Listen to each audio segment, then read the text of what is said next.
Amém, meus irmãos? E a palavra do Senhor diz lá em Tiago 1:21 o seguinte: portanto, livrem-se de toda a impureza moral e da maldade que prevalece, e aceitem humildemente a palavra implantada em vocês, a qual é poderosa para salvá-los. No livro de Hebreus, capítulo 3, versículo 15, diz assim: por isso é que se diz, se hoje vocês ouvirem a sua voz, não endureçam o coração, como na rebelião. E ainda em Apocalipse 3:13 diz assim: aquele que tem ouvidos, ouça o que o Espírito diz às igrejas. Cubra sua cabeça, feche seus olhos e vamos orar. Pai, no nome de Jesus, nós queremos colocar diante do Senhor, meu Deus, esta mensagem. Que ela possa abrir, meu Deus, o nosso entendimento. Que possa vir como uma vacina para a nossa alma. Para conduzir o nosso ego, conduzir a nossa mente. Com tudo aquilo que vai acontecer conosco daqui para frente, Pai. No nome de Jesus, se você crer, diga amém. Então, queridos, com relação... eu peço que você preste atenção, que nós vamos fazer uma construção aqui para você entender o que eu quero compartilhar com a igreja hoje. Então, assim,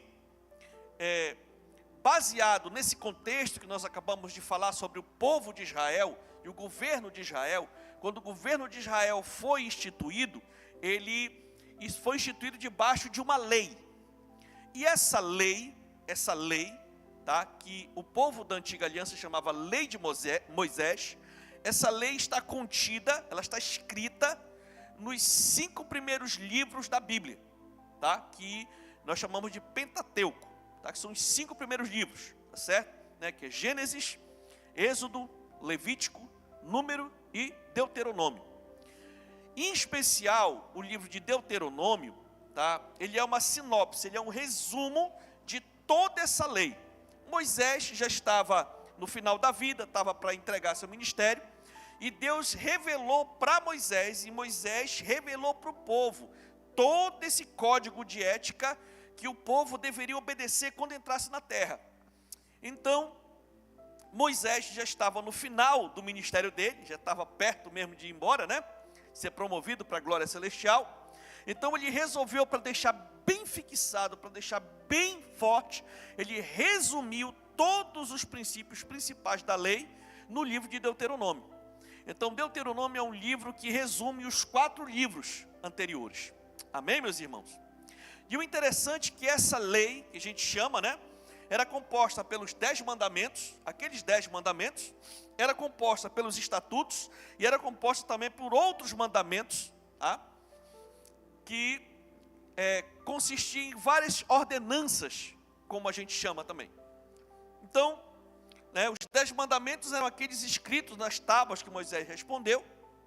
Os estatutos eram regras de comportamento entre uns e outros do povo de Deus. E os outros mandamentos, né, que as ordenanças, eram ordens a respeito de situações entre o povo. Então, toda pessoa que declarava que pertencia ao povo de Israel tinha a obrigação de obedecer essas leis. Tanto aquele que nascia no território, que era israelita mesmo, quanto aqueles que eram de outros povos, mas que se naturalizavam dentro do território de Israel, eram obrigados a obedecer toda a lei, por peso de obrigação. Como nós somos gentilmente obrigados a obedecermos todas as leis que nós temos aí, as federais, as estaduais, as municipais, e se nós não obedecermos a lei, por exemplo, de trânsito, vai haver o quê? Penalidades, né? E assim todas as outras leis. Então, a lei que está na Bíblia era obrigatória para que todo israelita cumprisse. Um outro aspecto importante sobre isso é que toda a lei, ela foi escrita antes do povo chegar à terra prometida. O trajeto foi longo. A viagem do Egito até Canaã era para ser percorrida em 40 dias. Mas por conta da rebelião do povo, do despreparo do povo, eles passaram 40 anos no deserto. Então, Deus foi revelando para Moisés nesse período do deserto. Moisés foi recebendo, foi entregando para o povo e foi registrando. Então, durante esses 40 anos, foi que Deus foi ministrando essa lei. Para que quando o pessoal chegasse mesmo na terra prometida, eles já tinham um código de ética, uma lei de comportamento, de como eles deveriam viver na terra que eles iriam chegar. Então, por conta disso, a gente vê muito nesses 5 livros, mas principalmente no livro de Deuteronômio, uma expressão interessante que ele diz assim: quando vocês estiverem na terra que o Senhor teu Deus lhe dá, vocês vão fazer assim, assim, assim, assim.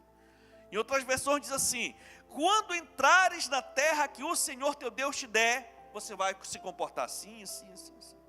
E ainda outras versões diz assim: quando tiveres entrado na terra que o Senhor teu Deus te dá por herança, você vai se comportar assim, assim, assim, assim. Para você entender, por exemplo, em Deuteronômio 17, a partir do 14, diz assim: se quando entrarem na terra que o Senhor, o seu Deus, lhe dá, tiverem tomado posse dela, e nela tiverem se estabelecido, vocês disserem: queremos um rei que nos governe, como tem todas as nações vizinhas, tenham o cuidado de nomear o rei que o Senhor, o seu Deus, escolher, que ele deve vir dentre os seus próprios irmãos israelitas. Não coloquem um estrangeiro como rei, alguém que não seja um israelita. Então era peso de lei, só podia ser rei se fosse o quê? Nascido, né, genuíno do povo de Israel. Então isso era uma lei, um aspecto da lei, certo? Por exemplo, Deuteronômio 18, a partir do 9. Quando entrarem na terra que o Senhor, o seu Deus, lhe dá, não procurem imitar as coisas repugnantes que as nações de lá praticam. Olha só. Não permitam que se ache alguém entre vocês que queime em sacrifício o seu filho ou a sua filha, que pratique adivinhação, ou que dedique-se à magia, ou faça presságios, ou pratique feitiçaria. É um outro ponto crucial da lei. Deuteronômio 26, a partir do 4, diz assim: quando vocês tiverem entrado na terra que o Senhor, o seu Deus, lhe dá por herança, e dela tiverem tomado posse, e lá estiverem estabelecidos, apanhem alguns dos primeiros frutos de tudo que produzirem na terra que o Senhor, o seu Deus, lhe dá, e ponha tudo numa cesta. Depois vocês deverão ir ao local que o Senhor, o seu Deus, escolher, para a habitação do seu nome, e dizer ao sacerdote que estiver exercendo o cargo naquela ocasião: declaro hoje ao Senhor, ao seu Deus, que vim para a terra que o Senhor jurou aos nossos antepassados que nos daria. O sacerdote apanhará a cesta das suas mãos e a colocará em frente ao altar do Senhor, do seu Deus.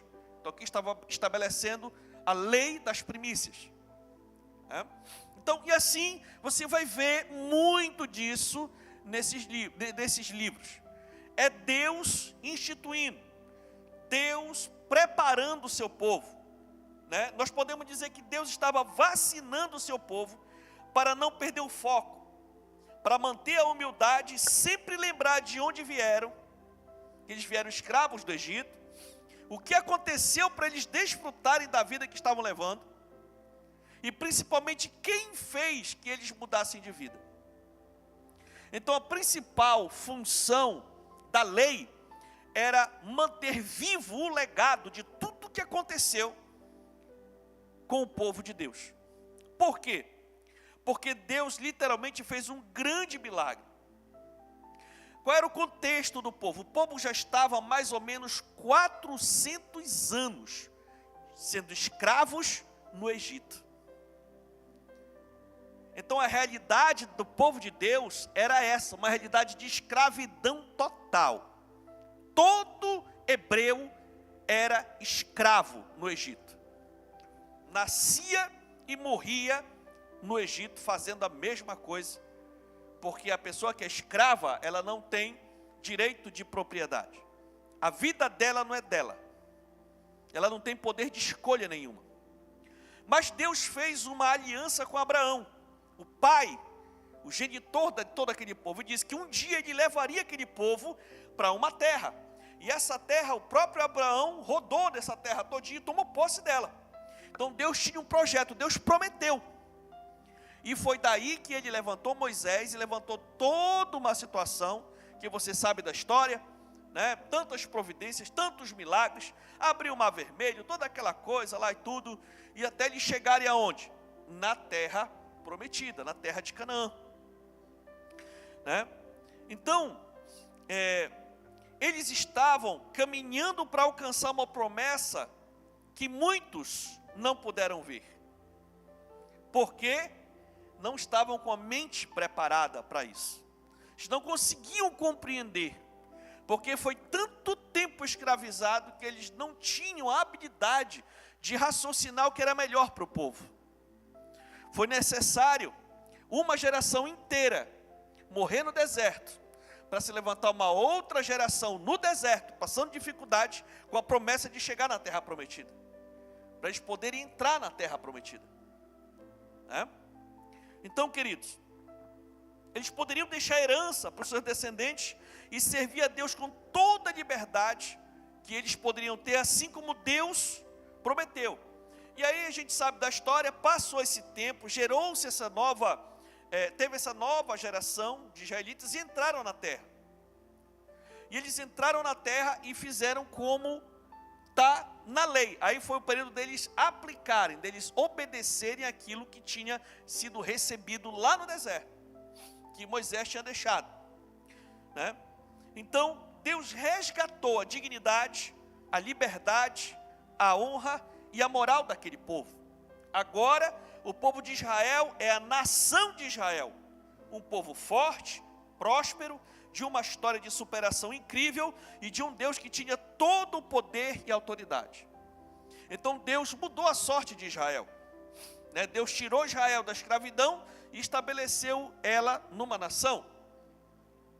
E para eles continuarem prosperando, eles deveriam obedecer toda a lei que Deus já tinha dado para eles antes da promessa se cumprir. E daí vem o tema da mensagem de hoje. O tema da mensagem de hoje é: quando o Senhor teu Deus te der.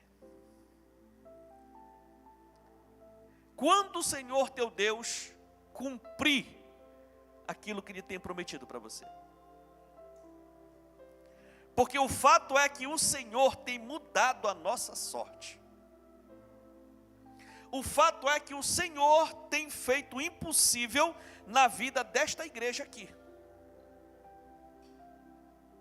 Pessoas, famílias têm experimentado do amor, da graça, do favor, do cuidado, do suprimento e do poder de Deus.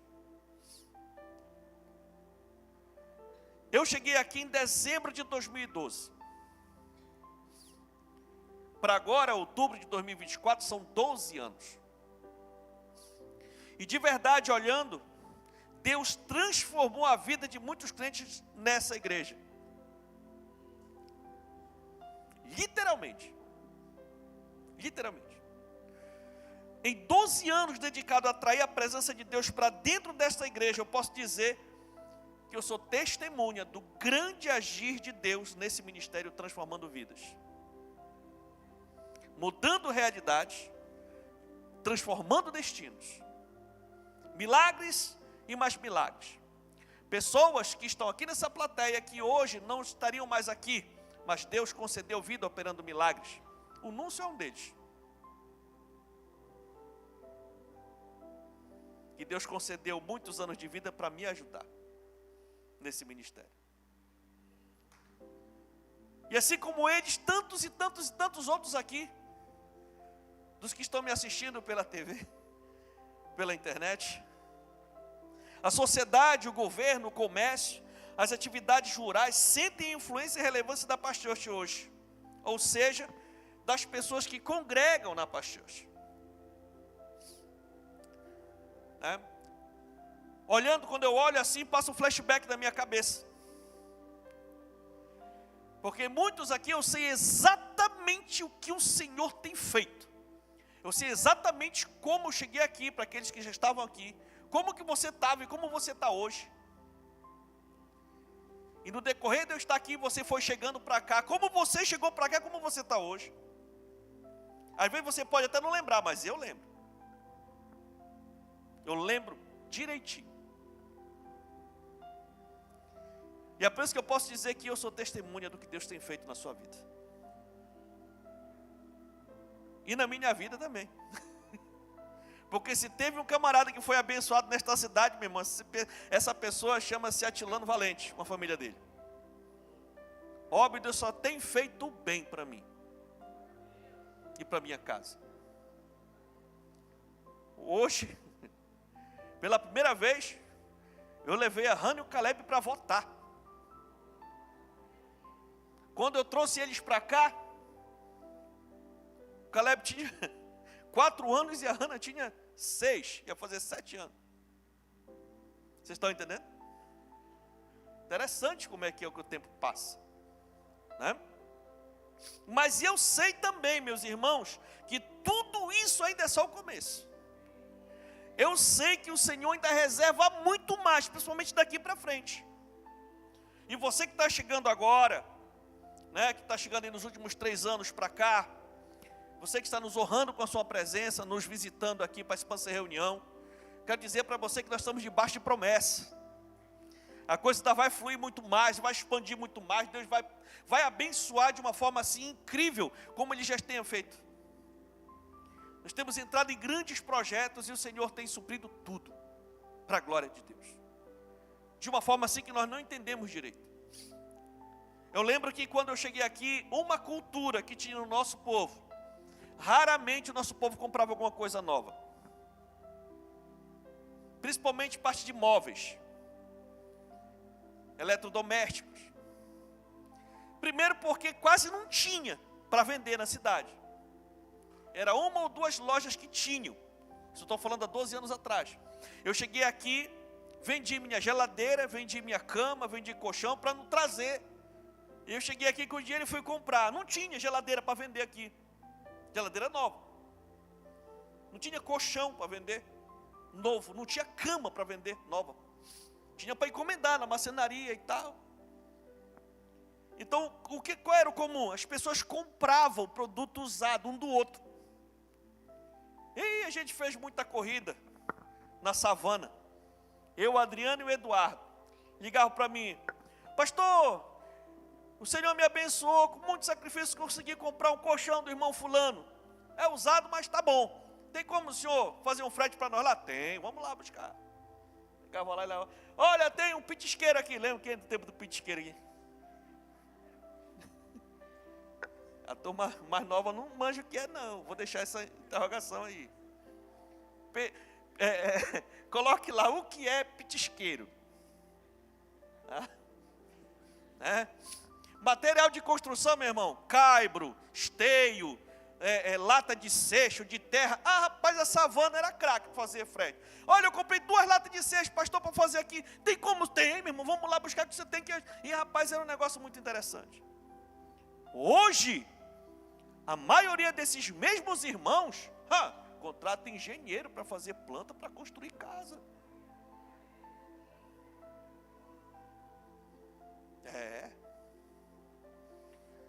Então, a gente vê realmente o Senhor mudando a história e a realidade. E Ele quer fazer muito mais, amém ou não amém? Ele quer fazer muito mais, sabe? Porém, nós precisamos tomar esses cuidados. Precisamos nos vacinar, para quando a bênção acontecer, a gente não perder o foco.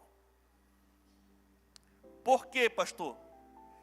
Porque quando o Senhor teu Deus te der, em primeiro lugar, não abandone o Senhor.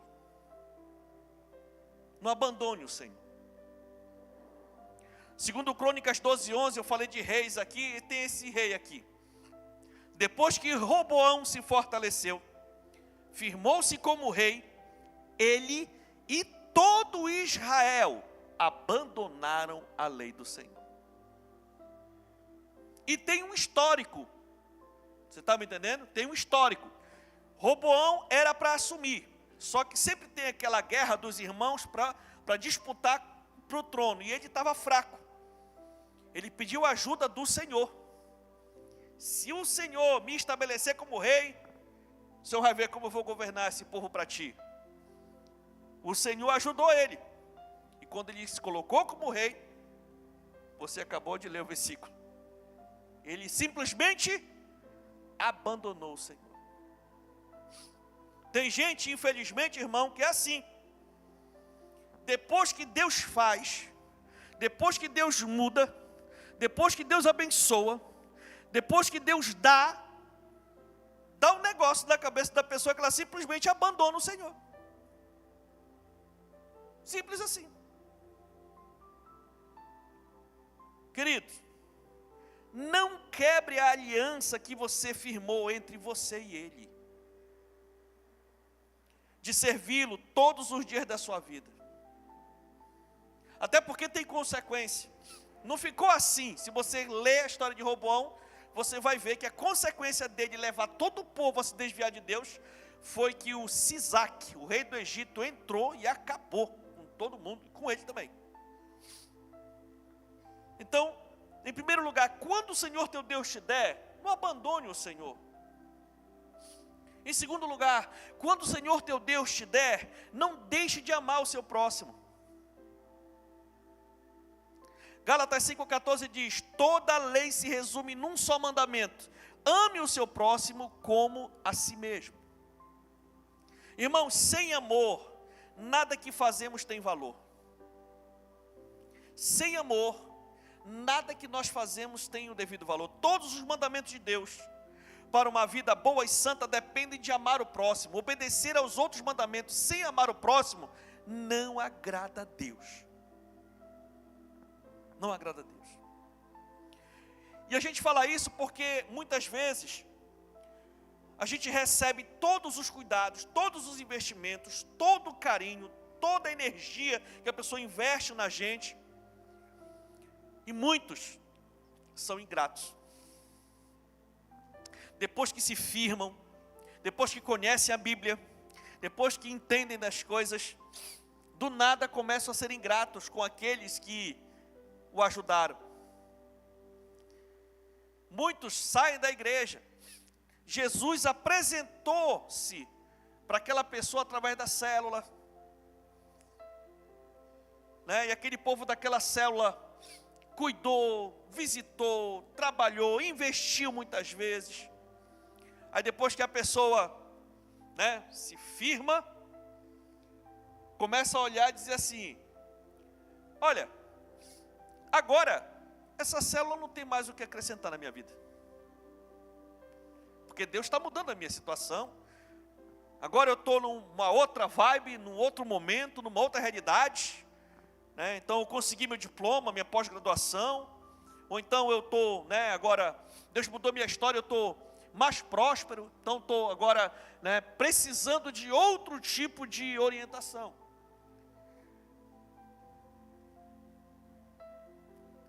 E a gente tem que tomar muito cuidado com isso. Sabe, meus irmãos? Irmãos que outrora tinham algo a acrescentar, agora já estão ultrapassados.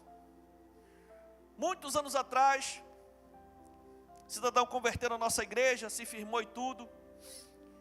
E depois chegou na célula e disse que a partir daquele momento ele não ia mais congregar lá, porque a célula não tinha mais o que oferecer para ele. Talvez, só o pastor Atilano te deu alguma coisa para acrescentar na vida dele na igreja.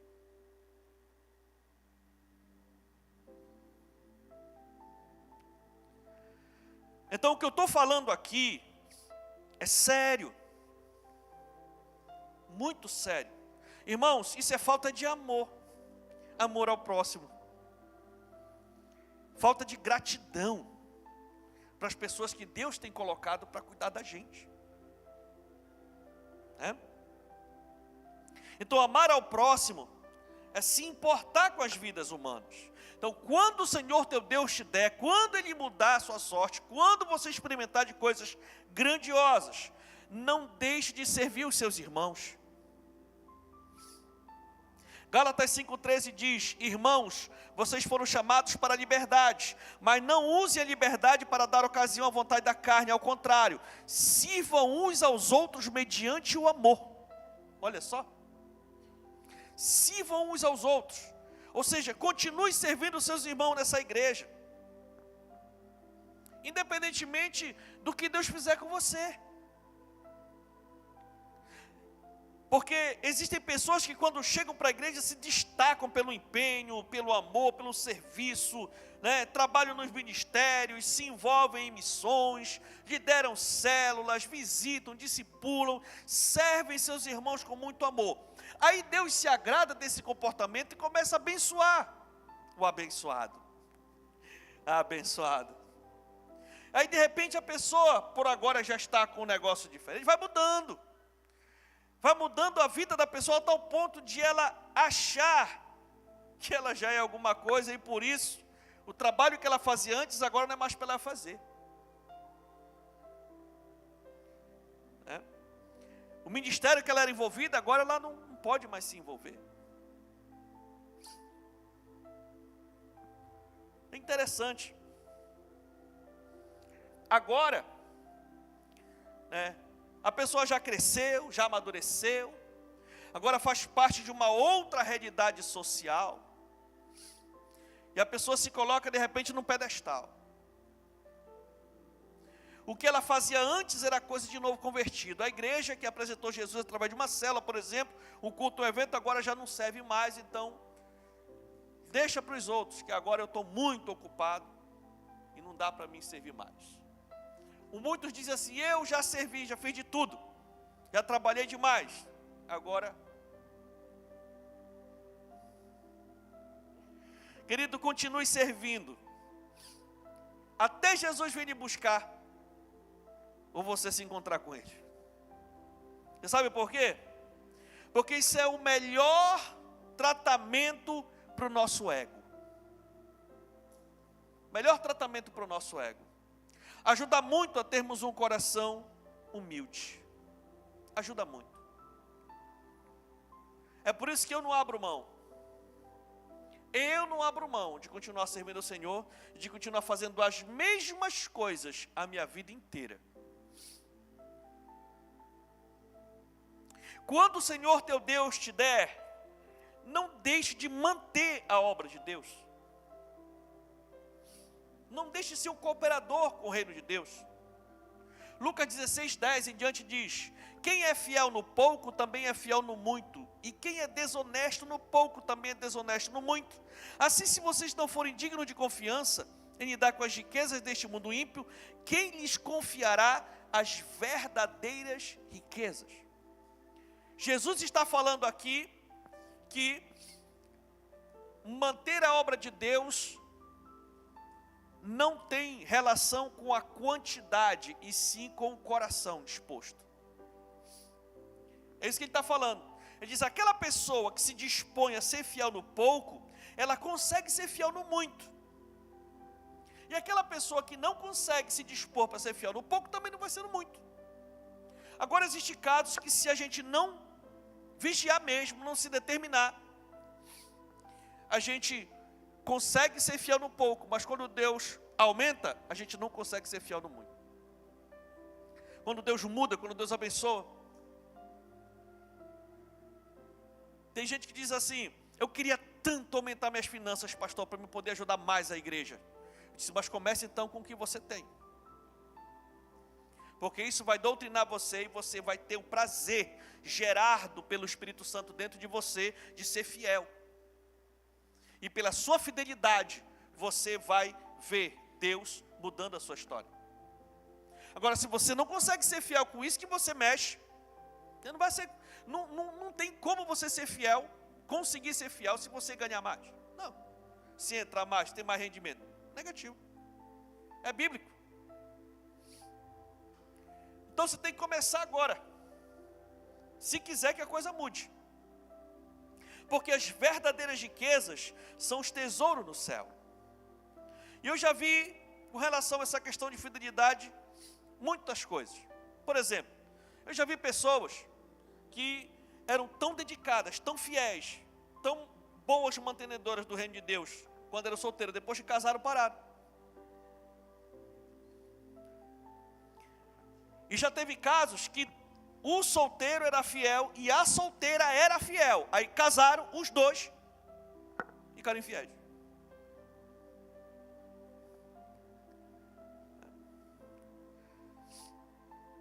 Eu já vi pessoas ganharem e começaram a dizimar enquanto ganham bem pouco, mas quando o Senhor deu, eles simplesmente não dizimam mais.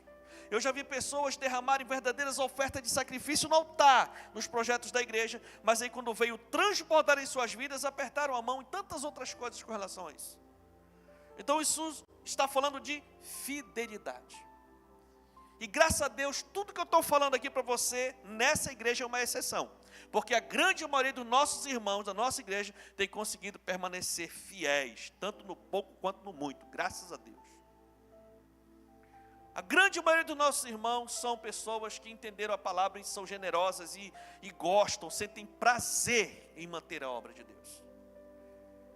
E eu quero desafiar você a estar debaixo desse legado. Nós temos pessoas aqui que são dizimistas há mais de 35 anos. Nesta igreja. Um legado de obediência, um legado de fidelidade. Sabe, meus irmãos, mantenha a obra de Deus, honre ao Senhor, pois é Ele quem tem mudado a sua vida para melhor, em todas as áreas. Para que chegar naquele dia você escute aquela grande mensagem, Mateus 25, 21, o Senhor respondeu, muito bem, servo bom e fiel. Você foi fiel no pouco, eu o porei sobre o muito. Venha e participe da alegria do seu Senhor. Aleluia, aleluia, aleluia. Sabe, queridos, quando o Senhor teu Deus te der por último, não troque o tesouro do céu pelo tesouro da terra.